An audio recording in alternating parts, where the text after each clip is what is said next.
TGBN Wat het TV. Jesus oor die moeilike familielede te sê gehad? Is daar 'n voorbeeld van Jesus wat 'n gepynigde familie se seer genees? Ja, daar is. Sy eie. Dit verbaas jou dalk om te weet dat Jesus 'n moeilike familie gehad het.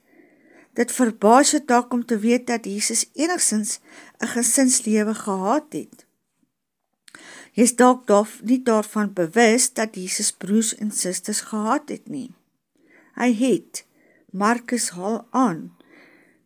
Markus haal Jesus se tuisdorp kritisie aan wanneer hy skryf: Is hy nie die timmerman, die seun van Maria en die broer van Jakobus, Joses, Judas en Simon nie? En is sy susters nie hier by ons nie? En hulle het aanstoot aan hom geneem. So hulle was ook maar nie goed gesind aan Jesus nie, nê? En dit verbaas jou dalk om te weet dat sy gesin ver van volmaak af was. As jou gesin jou nie waardeer nie, skep moed. Jesus se familie het hom ook nie waardeer nie. 'n Profeet word oral erken in die plek waar hy groot geword het en in sy familiekring. 'n Profeet word oral erken, behalwe in die plek waar hy groot geword het en in sy familiekring en sy gesin, volgens Markus 6 vers 4.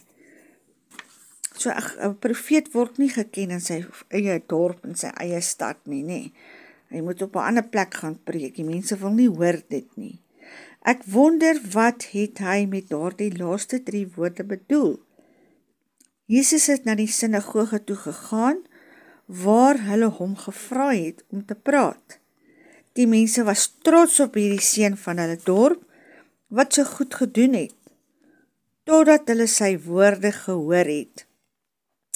Hy het na homself as die Messias verwys, die een wat die profeseë sou vervul.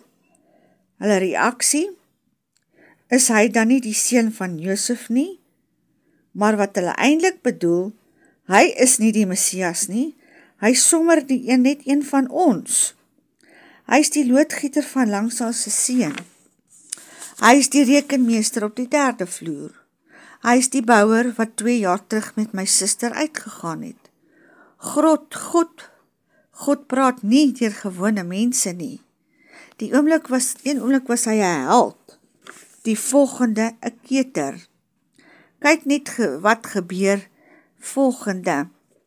Lukas 4 vers 29 tot 30. En het opgestaan en hom uit die stad uitgedryf en hom gebring tot op die rand van die berg, waarop hulle die stad gebou was, om hom van die krans af te gooi. Maar hy tussen hulle deurgeloop en weggegaan. So sy eie mense wou hom nie eers hê nie.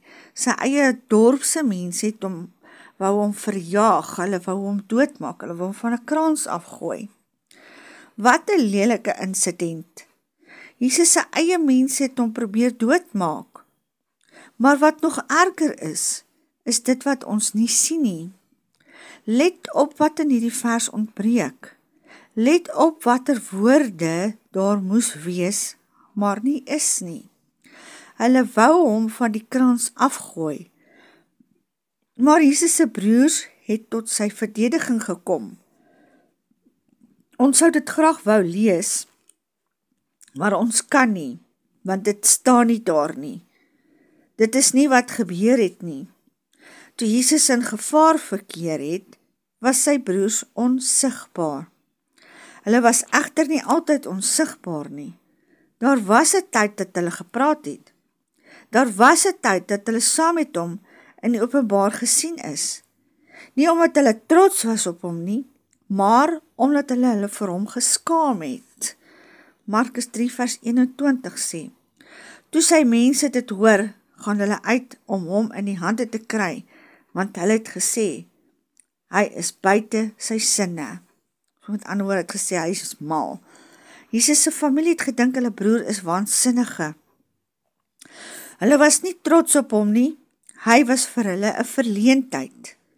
Hy is nie meer lekker nie, ma moet hoor wat die mense van hom sê.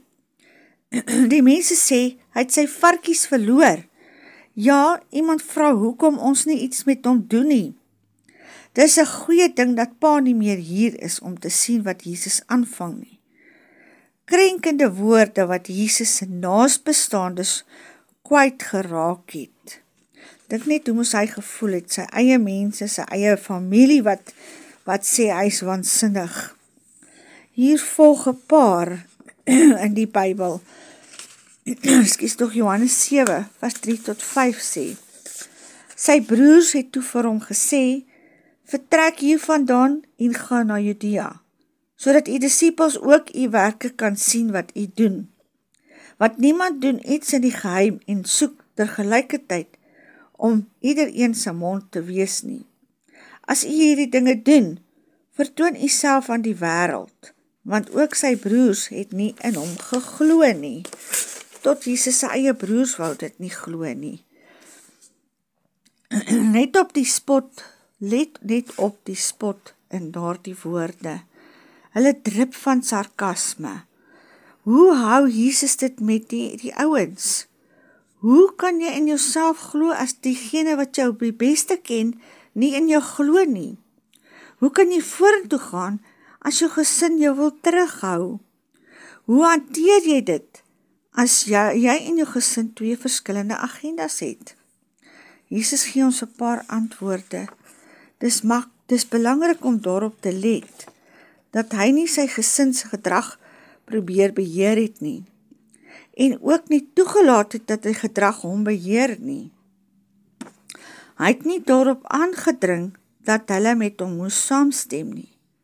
Hy het ook nie opgeruk toe hulle hom beledig het nie.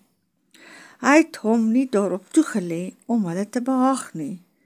Elkeen van ons droom heimlik dat ons gesin soos die Waltons sal wees, dat ons eie bloedfamilie ook ons beste vriende sal wees.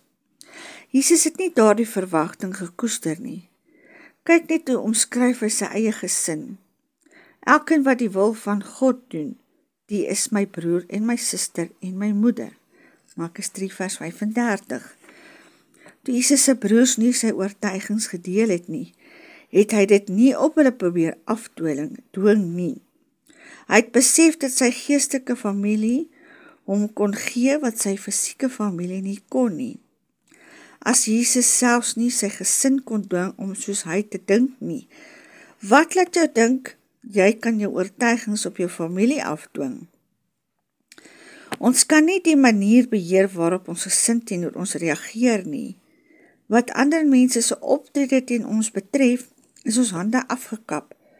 Ons moet verby die naïewe verwagting beweeg, dat mense ons sal goed behandel as ons doen wat reg is. Die feit is, dalk sal hulle, dalk nie. Ons het nie beheer oor die manier waarop mense teenoor ons optree nie. As jou pa 'n limmel is, kan jy die oulikste dogter in die wêreld wees. Hy sal dit nog steeds nie vir jou sê nie. As jou tante nie jou loopbaankeuse hou nie, kan jy elke week van werk verander en jy sal haar nie tevrede stel nie. As jou suster altyd kla oor alles wat jy het en sy nie het nie, kan jy alles vir haar gee, maar sy gaan 10 teen 1 nie verander nie.